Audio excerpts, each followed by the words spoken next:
No, don't you dare get that alien out. I bought my dog a 3-foot tall alien and she's obsessed with it, and now she's trying to bring it to me while I'm filming. Look at this thing. She's obsessed with this. I mean, I don't blame her. Look at it. Hello, my beautiful friends. Welcome to my July wrap up. I am going to be discussing the 7 books that I read in July. Somehow I managed to read 7 books while dealing with mites. I don't know how I did it, but I'm going to be reviewing all the 7 books today, starting with the books that I liked the least, and then ending on the books I liked the most. So I start with rants. And then I end on raves. I had mostly 3-star books this month, kind of just middle of the road, like they were okay.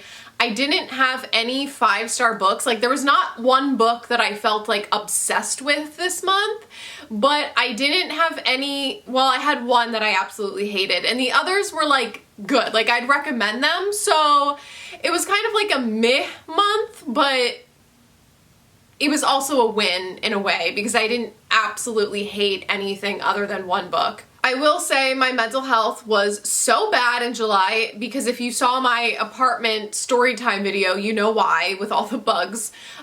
So I do feel like that did affect my enjoyment for some of these books. I might have liked them a little bit more if I read them at a different time in my life. So I will talk about that. But first, I'm going to start with my 1-star book. I reviewed this book for a Patreon vlog, and oh my god, it's Where I End by Sophie White. Now, a lot of you guys recommended this to me. It's kind of like gothic horror.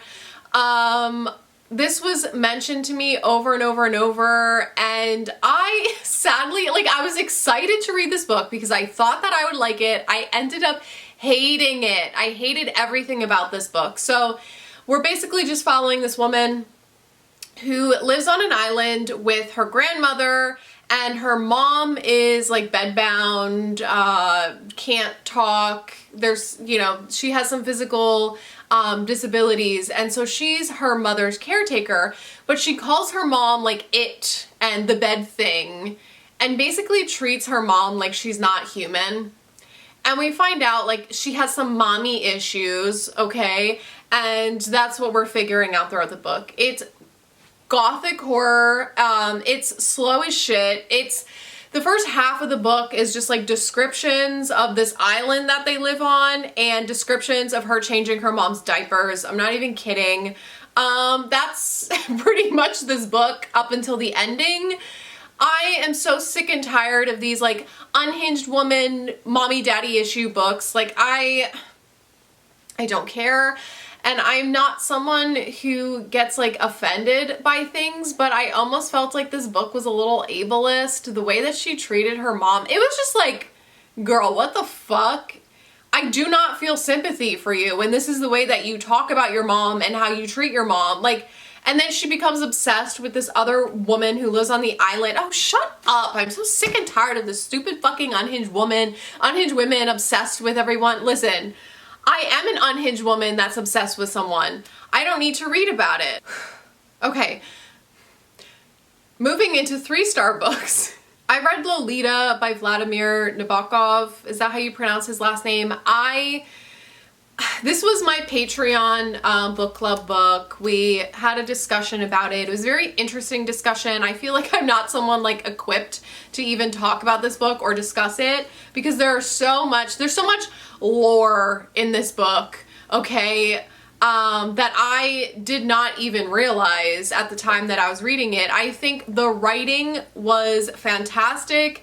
It did go a little bit over my head at times. I'm not the brightest crayon in the box, but I will say, so I mean, I feel like everyone knows what Lolita is about, right? It's about a pedophile. We're reading from the POV of a pedophile who is, he becomes obsessed with this 12-year-old girl, and how he finds this 12-year-old girl, he like befriends the mom and basically moves in with her, and they end up getting married because he's obsessed with her 12-year-old daughter. Okay, that's the book. And here's the thing. This book is absolutely vile and disgusting. Like no abuse happens on page, by the way. A lot of people are curious about that, but the way that this book is written is so shocking and disturbing just because of the language used. I mean, obviously this is a very talented author. Just for him to write in a way that is so vile without featuring anything that horrific on page is so crazy. Listen, I've read a lot of questionable books in my day on my channel some that I'm not proud of, okay? And for me to say that this is the one book that like actually made me sick while I was reading it, I actually had like a reaction to this, and a lot of my patrons said the same thing, like, you know, they've read extreme horror and things like that, and this was the one that got them. Like, for multiple people to be saying that shows talent, really. And being able to like explore these taboo, disgusting topics through fiction, it just shows the truth of a predator, but a fictionalized version of one. I don't know what else to say about this book.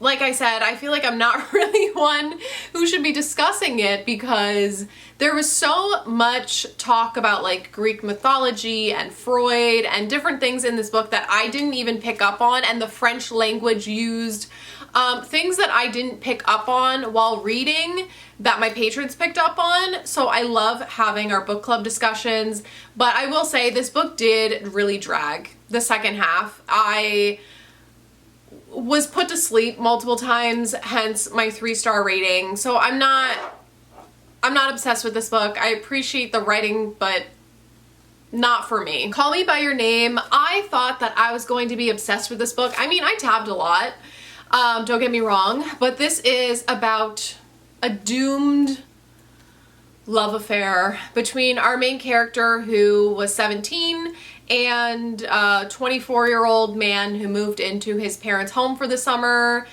working on his writing. His dad was like taking in students to help with their writing, and our main character falls in love with this 24-year-old, and they begin this sort of summer romance that turns into this just sad, desperate yearning. And here's the thing. This book is beautifully written. I love the writing. I mean, I tabbed so much and highlighted so much, and there were so many quotes that were just deeply relatable and beautiful, but this book dragged on and on and on and became so repetitive. I'm like, we get it. You are obsessed with a man, okay? Me. The other thing is that this book has the peach scene, or no, not the peach scene, sorry, the apricot scene, the apricots, okay, that everyone freaks out about, but there's also a toilet scene that I feel like no one talks about. Like, these little unhinged scenes in here just made it feel goofy to me, and then it just ended up making me take this book down a notch, if that makes sense. I do not like when something is so flowery and beautiful and then all of a sudden they're like massaging the shit out of each other on the toilet. I'm not even kidding, guys. That is what happened. What the fuck? Why is no one talking about this? It's like, is this extreme horror? Like, whoa. What the fuck? I can't handle it, okay? So yeah, it's just like these weird scenes thrown in there, and I just felt like a lot of it was very repetitive. I mean, this relationship, a lot of people say, is questionable because of the age gap. What the fuck was that? I think my apartment is haunted. I'm not kidding. That would explain all the flies. Breathe. Okay. But I did enjoy the second half more. Like, at the end, the ending of the book I loved. Like, listen, I too would yearn over a man for like 60 years, okay? So I get it. I did enjoy this book overall, and I would recommend it. I'm just not obsessed with it like I was hoping I would be. To 3.5s, The Red Pony by John Steinbeck. I read this one on my Kindle.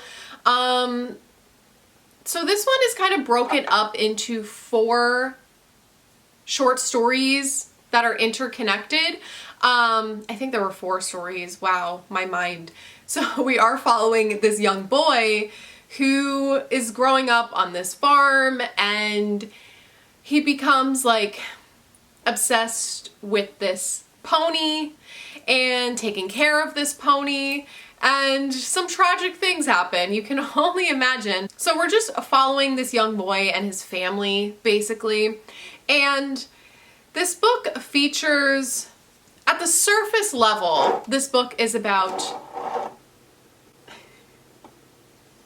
I am so distracted today. Oh my gosh. On the surface level, this book is about, you know, a young boy, kind of loss of innocence, learning about how terrible life is, and dealing with growing up, basically, and learning the horrible truth about life.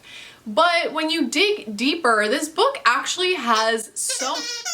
When you dig deeper, this book actually has so much commentary, and I feel like this book is very progressive, so it kind of blows my mind when people are like, John Steinbeck is a racist, because it's actually quite the opposite when you read the book and like analyze what he's saying.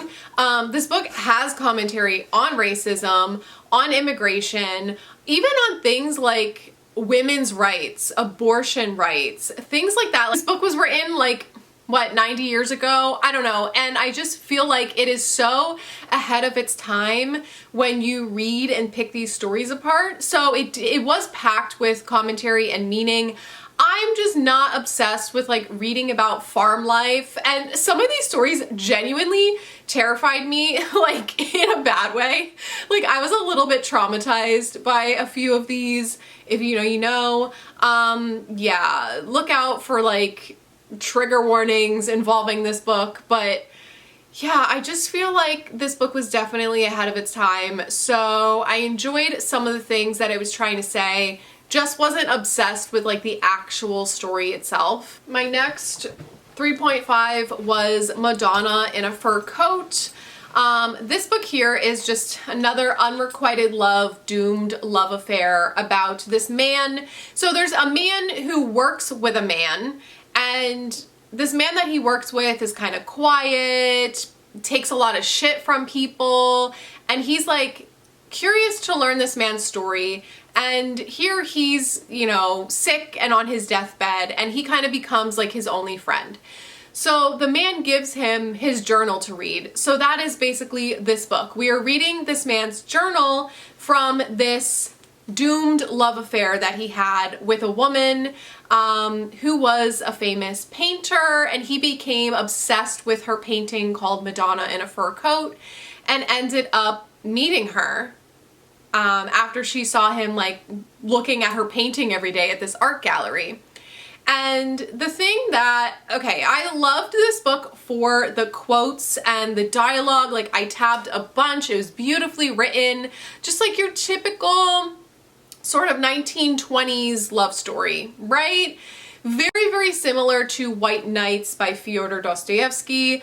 I feel like if you enjoyed that book, you should read this book and see if you enjoy it. I loved White Nights. I didn't love this one quite as much because I felt like this main character was even more of an incel. I mean, this man was obsessed with this woman that kept telling him that she just wants to be friends, and he was like really going overboard. He was like, I don't know why she doesn't like me because I'm a nice guy. It was giving that, and it was driving me insane. But as the story went on, like it just got sadder and sadder. I did enjoy it for what it was. I just wasn't obsessed because I felt like if this was a love that was like reciprocated from the beginning, I would have liked it more, but it was just giving incel too much for me. If you can look past that, definitely give this a read. But yeah,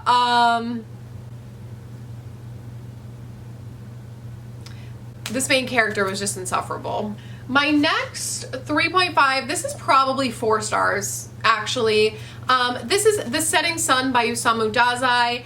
No Longer Human, one of my favorite books ever. This one I was so excited to read. I feel like it was kind of like wrong book at the wrong time sort of situation. I wish I would have like waited to read this at a different time. I probably would have enjoyed it more. But we are following this woman in her early 30s. She moves back in with her mother, and they're kind of dealing with post-World War II in Japan. So her and her mother used to be like really wealthy, and now they have to live in a place where, you know, they have to sell their home and live in a place where poor people live. They go from wealth to poverty, and it's that drastic shift.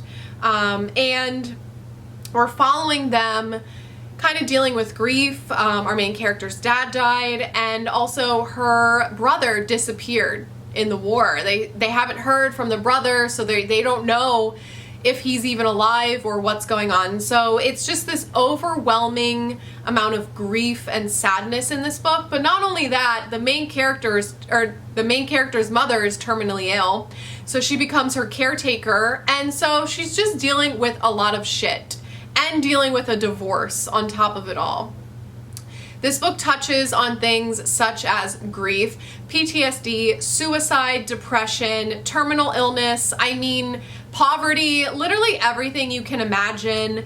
And it's deeply introspective. So like not a whole lot happens throughout this book. It's a lot of internal dialogue, journal entries, things like that. So it is a very deep dive into someone's mental state. A lot of suicide talk, which you can tell is like coming straight from Dazai himself, who committed suicide. A lot of his books were like direct thoughts of his. So it gives this book even more sadness. So yeah, this is another deep, poetic, sad, introspective novel. For that reason, I should have loved it.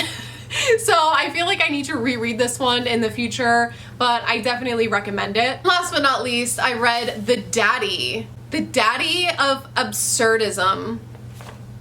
I read The Myth of Sisyphus by Albert Camus. This took me like 3 months to read, guys, and it's only 100 and some pages. This is nonfiction philosophy.